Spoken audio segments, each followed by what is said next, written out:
इस अनशन के दौरान 5वें 6वें दिन जो गांधी मैदान में हुआ वो मीडिया और बिहार के लोगों के सामने है। तो 4-5 दिन सोचने समझने के बाद अब हम लोगों ने ये तय किया है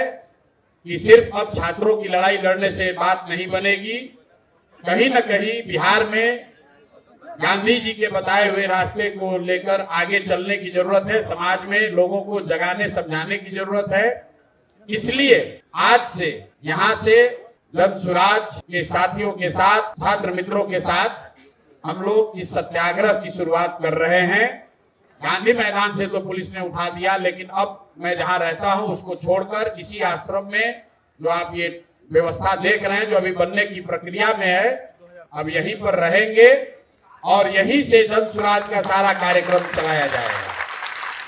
लेकिन उससे बढ़कर इस जगह को हम लोग इस तरह से बनाना, विकसित करना चाहते हैं ताकि बिहार का हर वो व्यक्ति जो यहाँ की व्यवस्था से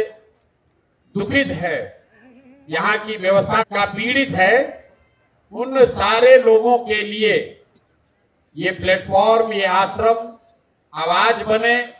उनके साथ हम लोग खड़े हो सके, उनके दुख दर्द के साथी बन सके। इस संकल्प से मैं इस आश्रम की, जिसका नाम हम लोगों ने बिहार सत्याग्रह आश्रम दिया है, ताकि बिहार के समाज के हर उस वर्ग को जिसके साथ जाति हुई है, जिसके साथ व्यवस्था ने गलती करी है, वो यहाँ आ सके और इस व्यवस्था के तहत जुड़कर अपनी बात को मजबूती से रख सके, बिना ये डरे हुए कि पुलिस वाले आकर उन पर लाठी चलाएंगे, बिना इस बात से डरे हुए कि सत्ता के लोग उनको डराएंगे, धमकाएंगे। ये आश्रम इस बात का भी एक प्रतीक बनना चाहिए कि शांतिपूर्ण तरीके से बिहार में जो एक व्यवस्था बना दी है सरकार ने, कि जिसको भी व्यवस्था से कोई शिकायत है, कोई भी कोई आवाज लगाता है, तो सरकार उसको उपद्रवी बताती है। सरकार उसको लॉ एंड ऑर्डर का मुद्दा बनाकर उन पर लाठी चलाती है। तो इस आश्रम को इसीलिए बाकायदा सरकार से परमिशन लेकर, ये जमीन जो लोग अपना होने का दावा करते हैं उनको पैसा रेंट देकर, सरकारी रेंट देकर ये व्यवस्था मैंने बनाना शुरू किया है, ताकि बिहार का कोई भी समाज का वर्ग, वो वर्ग जो अपने आप को दुखी फील कर रहा है, अकेला फील कर रहा है, वो यहाँ आए, अपनी आवाज रखे, इस विश्वास से रखे कि जन सुराज, प्रशांत किशोर और हम सब युवाओं की ताकत और आवाज आपके साथ है। आपको व्यवस्था से डरने की जरूरत नहीं है, व्यवस्था में गलती और जाति करने वालों से डरने की जरूरत नहीं है। इस आश्रम को शुरू करने के पीछे एक संकल्प ये है कि आने वाले 8 हफ्तों में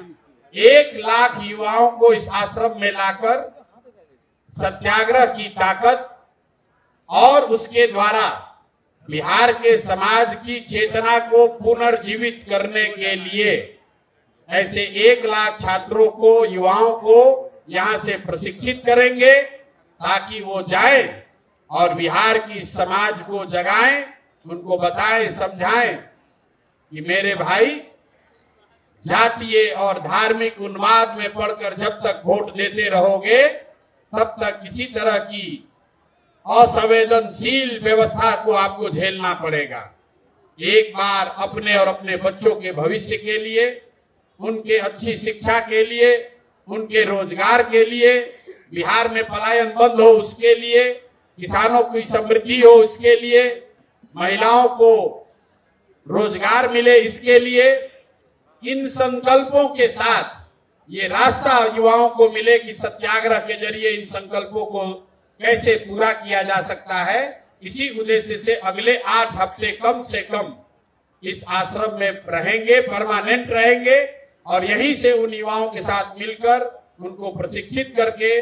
पूरे बिहार के समाज को जगाने समझाने का प्रयास किया जाएगा। और इसी संकल्प को लेकर अब इस सत्याग्रह की यहाँ से शुरुआत कर रहे हैं। प्रशासन को, सरकार को कोई डरने की जरूरत नहीं है। हम लोग कोई रैली नहीं करने वाले हैं, कोई धरना प्रदर्शन नहीं करने वाले हैं, सड़कों पर तोड़ फोड़ नहीं करने वाले हैं, लेकिन बिहार में सत्य की राज की स्थापना हो, इसके लिए युवाओं को जगाने समझाने वाले। बिहार में सत्य के राज की स्थापना हो, इसलिए ये सत्याग्रह शुरू कर रहे हैं।